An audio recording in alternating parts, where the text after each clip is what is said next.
It's Lindemann all out, and Aliana, this great mare, ranges up on the outside. Two further back to Sir Delius has got the job. It's Aliana trying to beat off Lindemann. Aliana being lifted by McDonald, and he closes the first chapter on this historic day.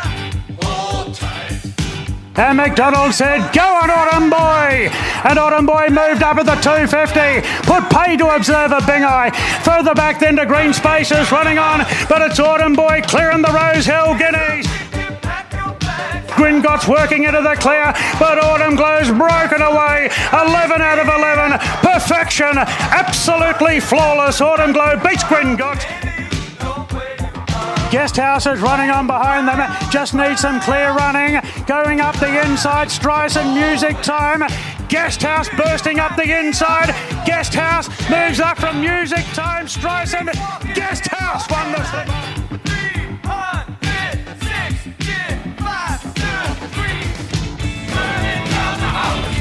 And now on PG Podcast Network, it's time for the year-round carnival with Vince Accardi and your host, Racetrack Rolfie. David Byrne and Talking Heads burning down the Guest House. Winner of the Golden Slipper. What a huge day of racing. 5 Group 1s in the card, including J-Mac becoming the GOAT, the greatest of all time. All that audio of the races courtesy of Sky Racing, of course. Vince Accardi from Daily Sectionals. Good morning to you. Good morning, Ralphie. Good morning. Good morning. Well, we had a little bit of everything at Rose Hill. We had a little bit of everything before we get to the in-depth coverage of each of the feature races. How did you think Rose Hill played? Probably a touch softer than what I was expecting and what I was tabling. Even though race 1 kicked off pretty slow, around 14 below benchmark, the reality was the track realistically paid.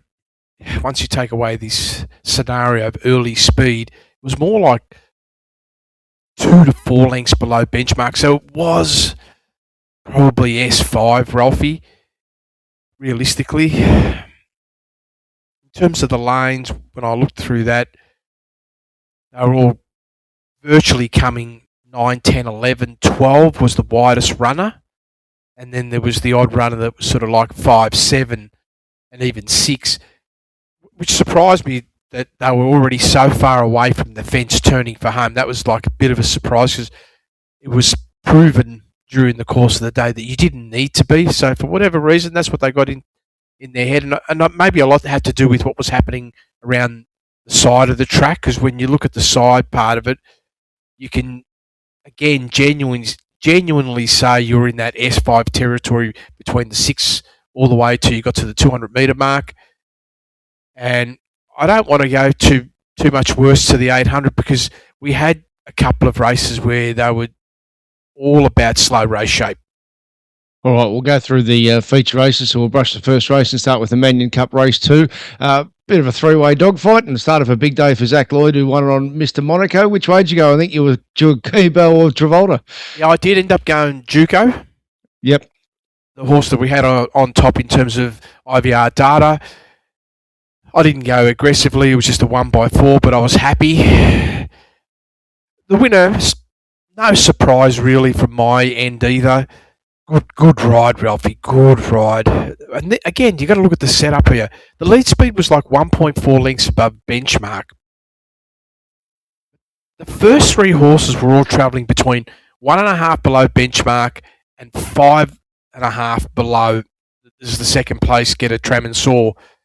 In the middle, no real shift in the speed. They just maintained the pace, Ralphie. And then the last 400 metres, it was just a really genuine staying contest with Mr. Monaco's last 200 metres of plus 0.8. I don't want to say that was enough to seal the deal. I feel that probably the difference was Tramansour probably got a little bit too far back. But that Mr. Monaco, he's an improver as well. He certainly is. I dare say this will be some Sydney Cup form. Where's Travolta at? I mean, the wide barrier the contrast of the two wide barriers. Zach Lloyd chanced his arm and got in. So from 12, it wasn't a disadvantage. It was third line, whereas Travolta was just a complete concede from wide. That also sort of suggests to me, particularly 11's out to $15, maybe it's just a sole focus trying to attempt to win a Sydney Cup Grand Final. Where do you think he's at, Travolta? Well, okay. Realistically, he was another sort of length and a half further back, let's say, from Tram and Saw, which gives you the good insight. That finished second, this one finished fourth. The disappointing part for me, for just trying to work out where Travolta's at, is I wasn't happy with the way it de-accelerated over the last 200 metres. Like, it sort of peaked between the 4 and the 2 with a plus 1.1 and then de-accelerated, where you look at Tram and Saw, and again, I'm using this just to give the guideline. That horse kept increasing pace and was obviously going quicker early, where we didn't see that. I felt Travolta's run ended probably 150, 200 from the line. Yeah. That could be a negative. So it's a horse that I've been closely, obviously, monitoring. I got a nice result out of it when it was in Canberra. I sidestepped it on the weekend. Now, when I'm seeing that little detail, it's not going to be an easy horse to back in the future. Race 3, the opponent stakes. This was a bit of an upset, not from talent-wise. We've been tracking Machine Gun Gracie. Remember talking about her over summer when she had her first up run, and she was okay there. One start for Team Hayes, and then got the money here. But Panito, disappointing for the favourite punters. But looking at the data here, this was just a race with. It was like a harness race, Vince. It was a mobile start. It just started at the 400. Yeah, absolutely. Yeah, it's just crazy how certain things pan out. And you're right, race shape dictates so much, Ralphie. The hard part was this for a lot of the off-pace runners and the back markers. When you're going like 6 lengths below benchmark lead speed, which is what Quintess was doing, and Machine Gun Gracie's 6.9 below, and then you get a slowing of a further 2 lengths in the mid. Jeez, it makes it hard, Ralphie, when you get it automatically going to shift into the fastest part of the track. And it does. Like you said, it becomes this 400-metre sprint. Good luck. This is what I say. Good luck trying to make ground. So a lot of horses found that tough. I mean, Polymena was probably the big run. It was realistically not going to be 100% advantage where it was. Finished strongly, but all honours to the winner, ultimately. Moving out was Bled, so I assume that's a 3-month outlet, unless it was considered only minor. Race 4 in the program here, Absolute Bolter, Beskar. How? Why? Did we learn much post race? And what's your take on how it was able to happen over another big odds horse in Agar? There was a few little surprises there, Ralphie. I guess the first part is it's a top 5 for the day. Yeah. So I'm just trying to understand. So it was a real performance. I mean, I did back Wotan, and I just thought that was not a good run. But ultimately, when I look at the setup here, speed half length above benchmark early, 1.3 above between the 8 and the 4.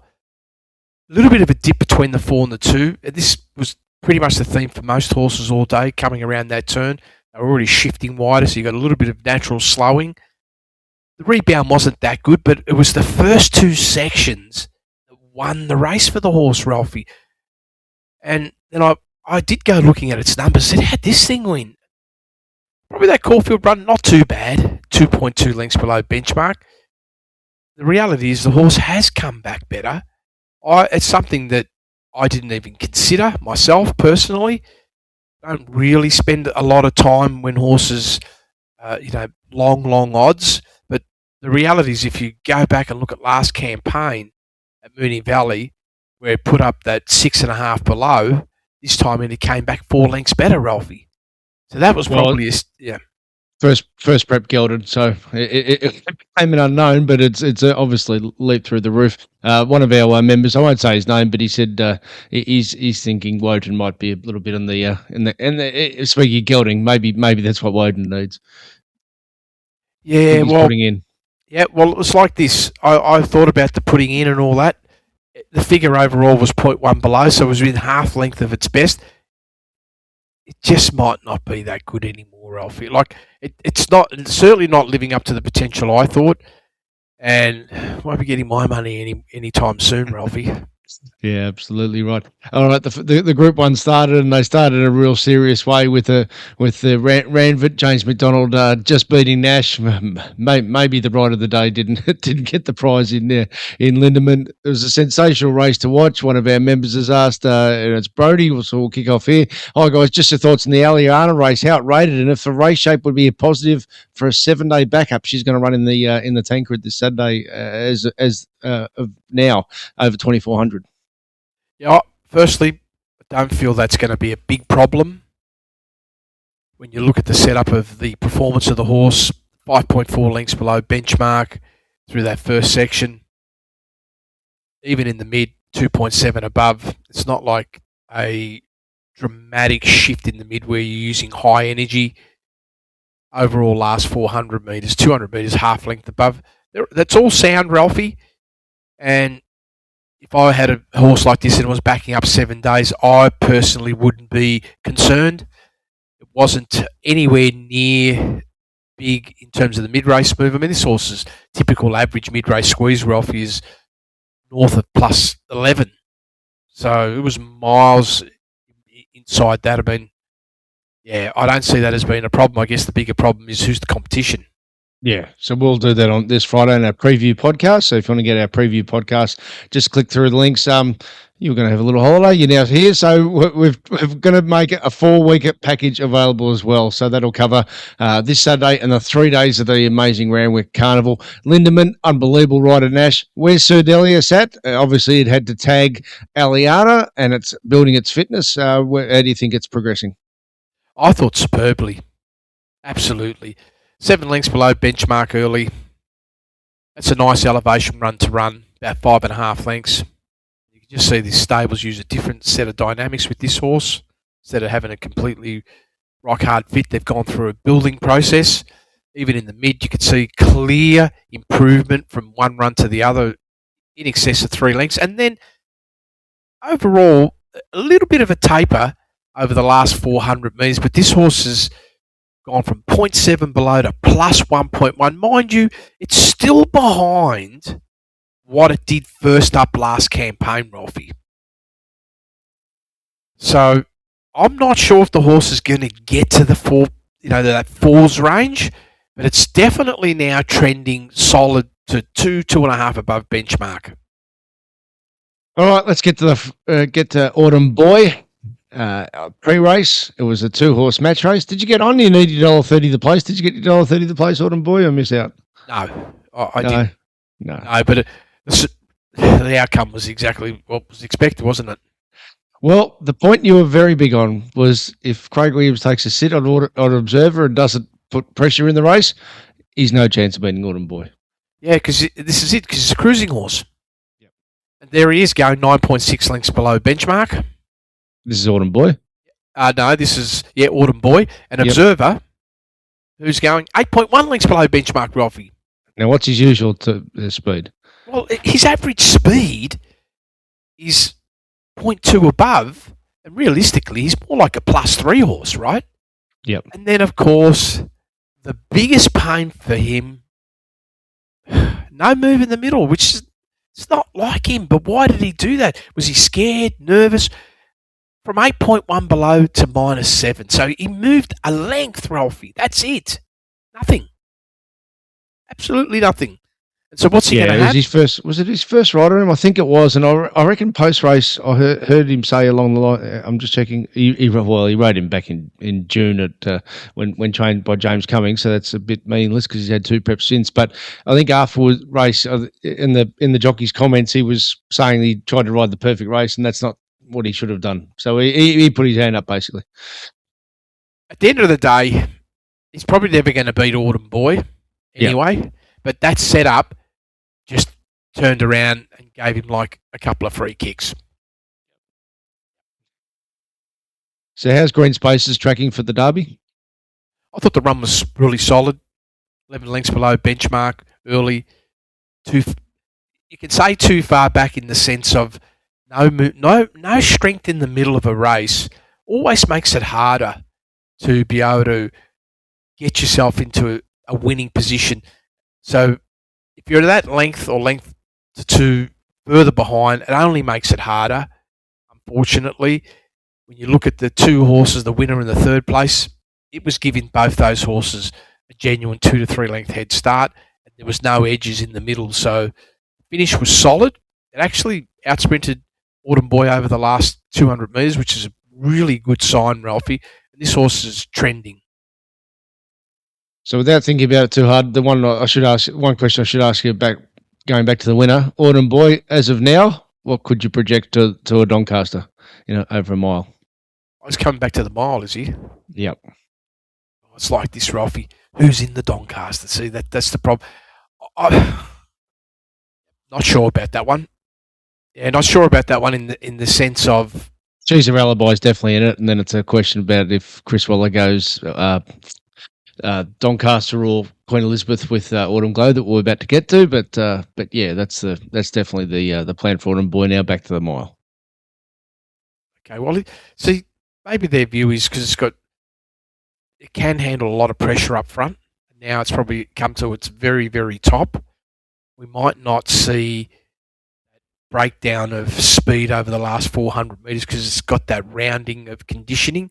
So who knows? It is possible that the horse can dramatically lift because it has to on its run two starts back at plus 1.6. It's possible, Ralphie. But the signature at the moment is that there is a hole in the horse if it's a fast run race. So okay. All right, well, we'll get to that when we get to that, of course, in a couple of weeks' time.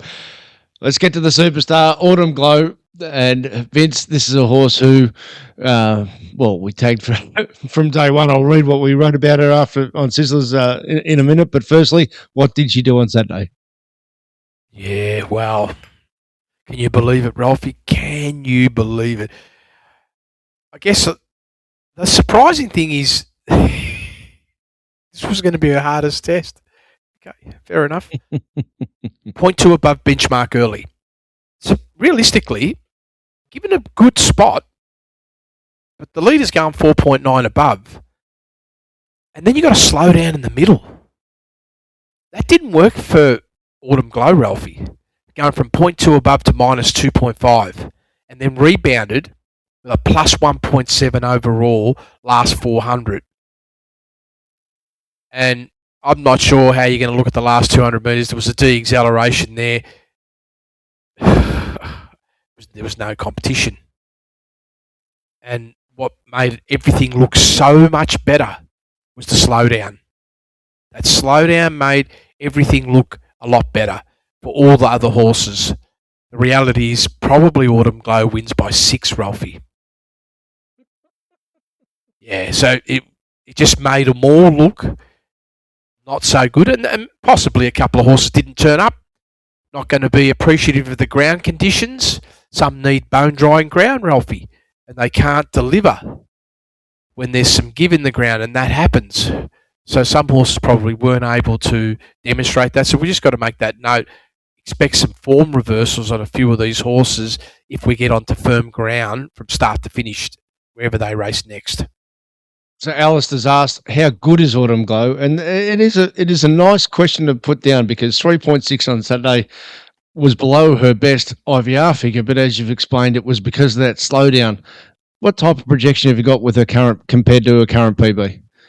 Well, realistically, the horse is still giving the signals that this run, had there been some contest, and there wasn't the slackening in the middle, partially due to the ground conditions, you probably would have ended up with a minimum score line of around plus 5.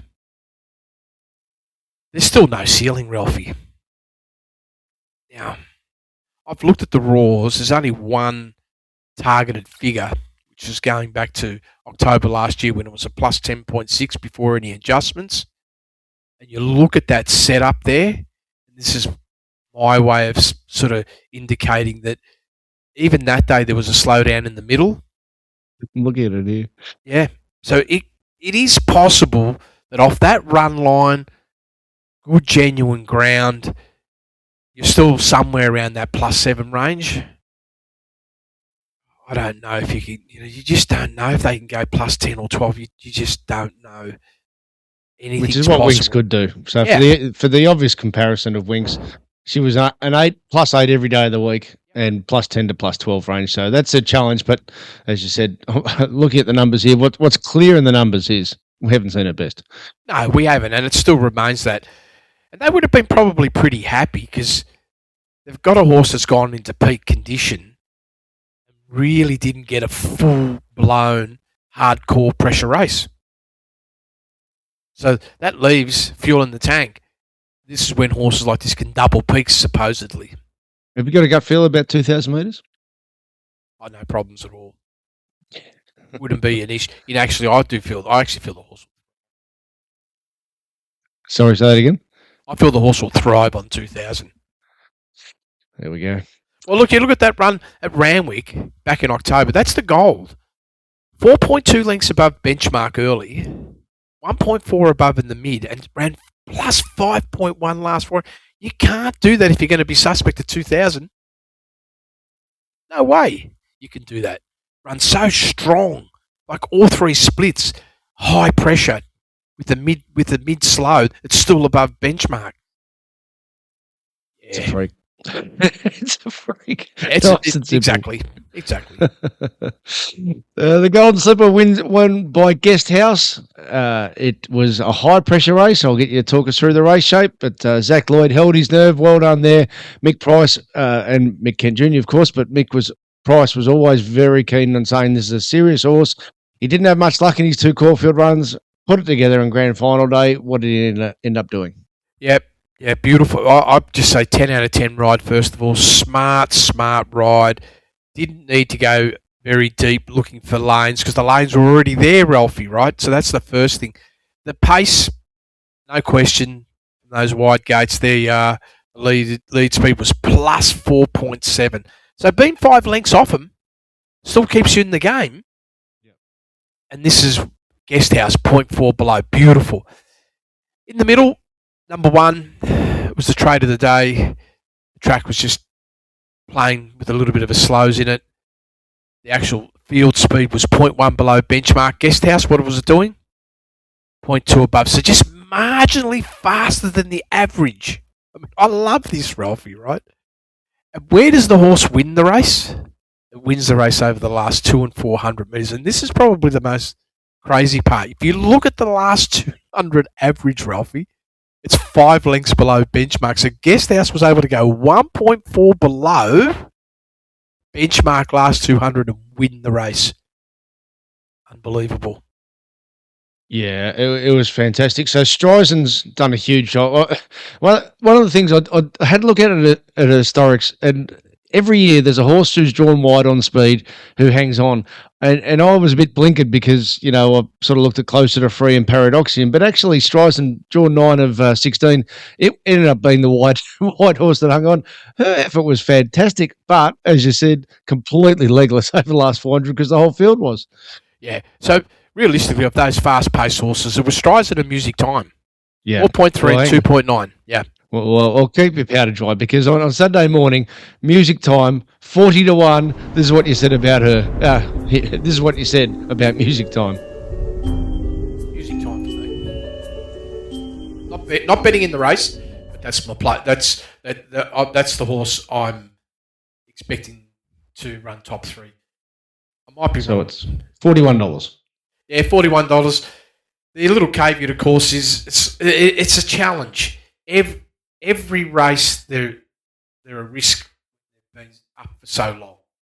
Yep. When I sit back and just look at this little group, this horse, drawn to perfection, has all the tactical ingredients. So what is it that stops me from backing it? Because it's a big price, Ralphie.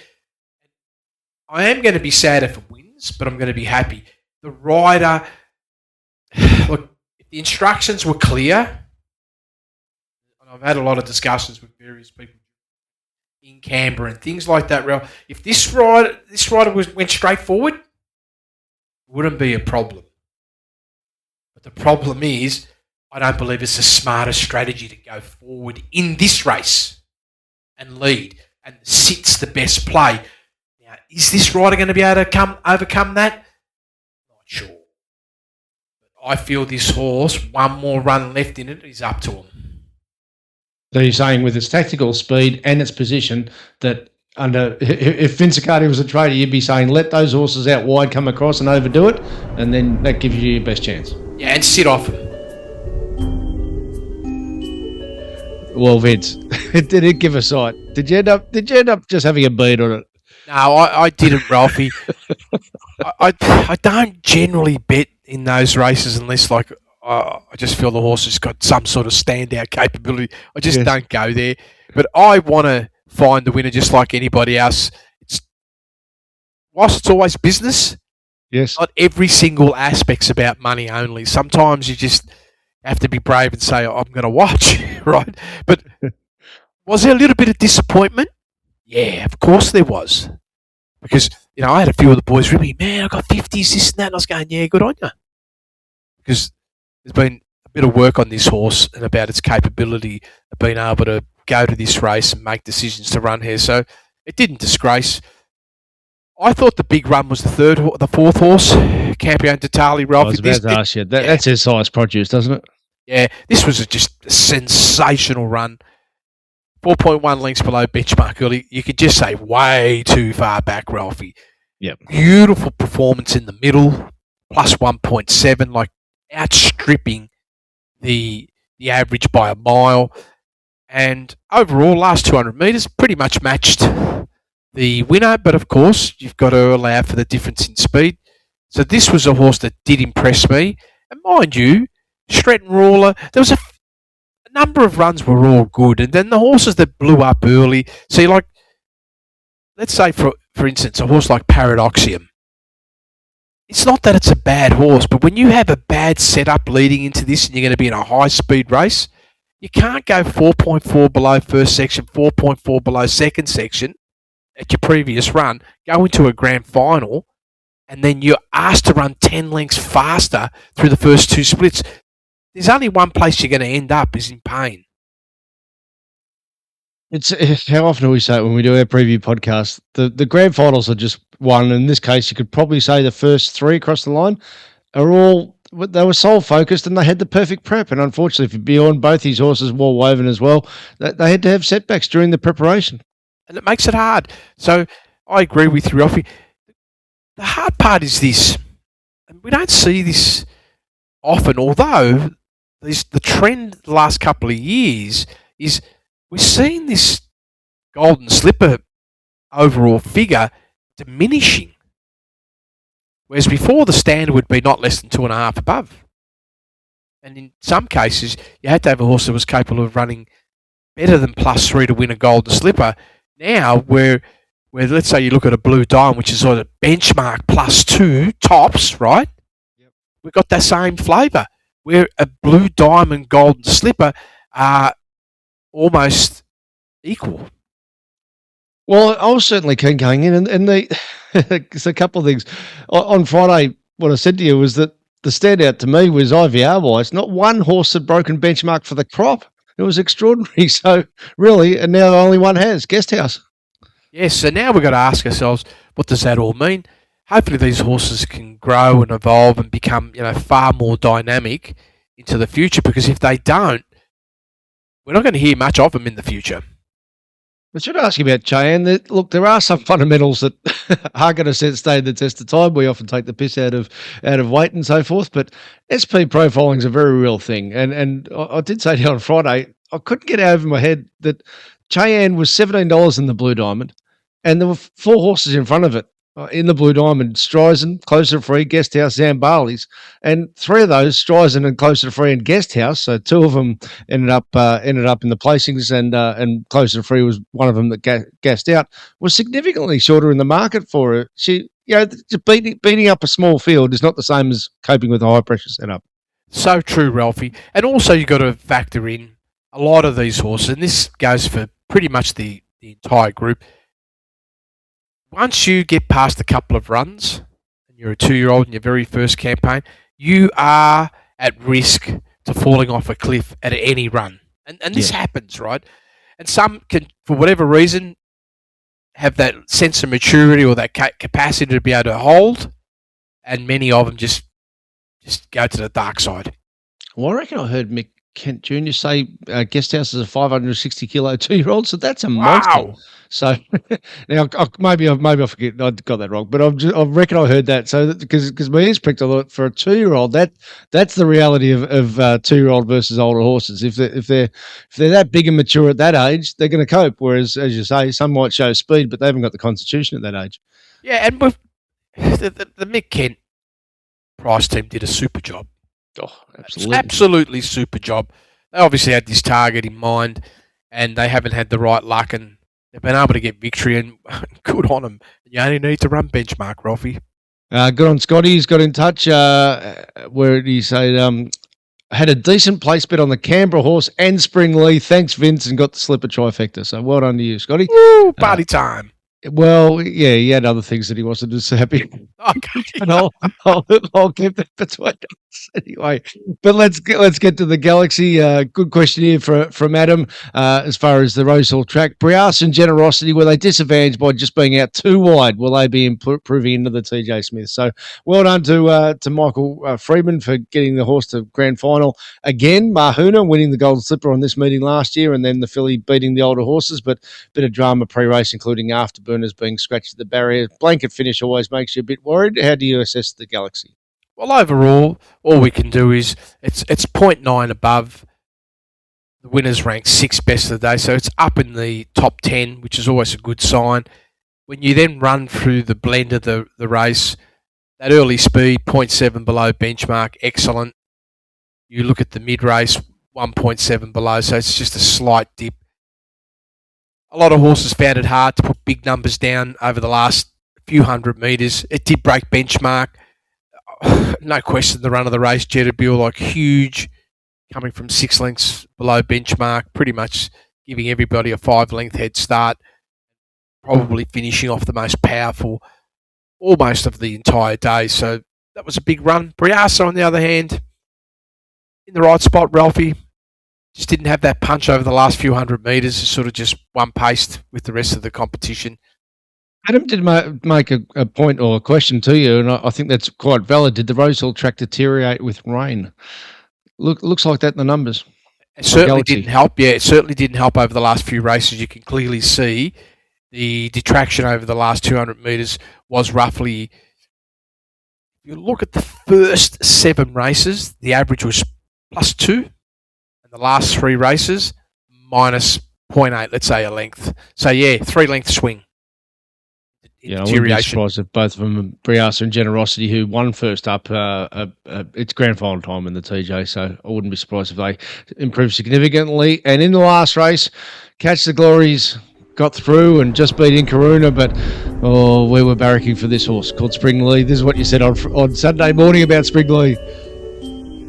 Half tempted to spec Spring Lee, Ralphie. Half tempted to spec Spring Lee. Just can't fault it. You just look at the BD profile. It's the strongest in the field. I expected something was going to happen last start. I was a bit disappointed initially, but then when I looked at the tell, I said, okay, there's solid grounds to ignore, and here it is. The opportunity's there. Sometimes these sort of horses, Ralphie, get one sort of crack at a decent price, and then if they run big, it's always difficult, and the races get harder. But I'm sitting right here now. This is fairly and squarely locked down 70%. Did you have something on air for $21? Of course, Ralphie. Of course I did. I had a good crack at it. So I was very... Maybe I was getting a bit worried over the last 100 metres. Right? At the 200 I wasn't, but at the 100 I was. I was going, oh, goodness me, don't tell me I'm going to end up 4th. I'm not going to be happy with that. Yeah, it was a Good ride, Ralphie. Good ride. 1.5 lengths below benchmark. What I like about it is that you said you got to ride the horse out. Should be ridden. Just go to the front. Keep the pressure. Don't slacken, and it didn't. That's probably what I was happy about. Like from 1.5 below to 0.4 above, really asked for everything the horse had, and you can just see that blemish over the last 200 metres. But what it did is it kept everybody honest, and it made it just that little bit harder for the back markers, or more of them, to get themselves into the race. Catch the Glory, though, fantastic. Probably gave the group the biggest head start and was too good. In Karuna,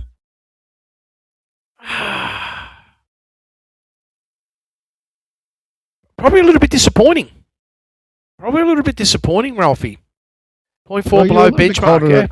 You were a little bit colder at Saturday morning. I can't help thinking that that they took the blinkers off at the start of this prep, and knowing what a great grand final stable Team Friedman are, I think it's blinkers on Randwick Carnival. And that's probably what it needs. It needs those blinkers to really power. But again, the warning sign is at the moment it's just a benchmark profiled horse. So we're not breaking any new ground, Ralphie, even though the way I've got it is I feel potential the horse is good enough to maybe go +1. Oh, I'd need a lot of conviction to get better than that in terms of performance. All right, before we finish up, and we're going to have a members bonus with some barrier trials and a look at some performances from Caulfield, but in this section, I just want to ask you one thing. I'm looking at your race speed profile Saturday morning with Caulfield. This is, what do you got, 30 or 40 years of data, I assume, on what you stated about how a track's expected to play from Caulfield. At the true rail, the running surface is at its best, closest to the inside, giving on-pace runners the premium lane, but Caulfield's long sweeping home straight gives closers time to unwind. The lane bias data, lanes 4 to 7 at 47%, suggests the winning corridor is slightly off the fence, accessible to both leaders drifting out and closers angling in. Vince, I didn't like what I watched. Caulfield, how did you assess how Caulfield played on the day? Well, here you go. Look at the lanes. Lane 6, lane 4, lane 6, lane 6, lane 6, lane 8, lane 7, lane 6, lane 6, lane 8, lane 7. You're in the band, aren't you? Where were the winner's position? Midfield, on pace, back markers, on pace, leader, back. That means they came from everywhere, and where you frank that is when you look at the MLF at the 800. Okay, one leader, right? But there was 2 horses that were inside 2 lengths, so they're sort of on pace stalkers. And the furthest back is probably the biggest thing, and this is what we've always talked about, Ralphie. The band, the elastic band. The furthest any horse was back on the day was 6 lengths from the leader that won, inside the band. Because you had to get to that corridor. What? So. Well, that's the corridor, unfortunately, right? Yep. And realistically, I don't think it's any surprise, because if you were hard the fence, you were going to have a problem. But that's the scenario. Probably the area that I'm not so sure about is, and this is the hard part, Ralphie, is to the 800. This is probably more the problem. Right? This is the hoses. Yeah, because when you look at it and you say 4.5 lengths below standard compared to, say, +1, you know 100% you got a two-track play. Yep. When I took away, and this is just trying to keep everything in the right content, when I took away like the 3 worst race-shape runners, because there were some artificially slow, it's not the ground condition. What it brought back to me was a figure that was roughly 1.6 below compared to, say, the next 2 to 3 sections, which was genuinely 1.8 below. So you did have a 3 to 4 length gap in the speed in the ground, and that means we were on soft ground to the 800, and this is why these horses were tracking the way they were right from the start, artificially making some races a lot slower than what they should have been. Yeah, no doubt. All right, we will wind it up there. We, like I said, we're doing the preview podcast this Friday of Tancred Day, and then we wind into the 3 days of the Randwick Carnival, which we can't wait for. In the meantime, thanks so much for listening to Year Round Carnival.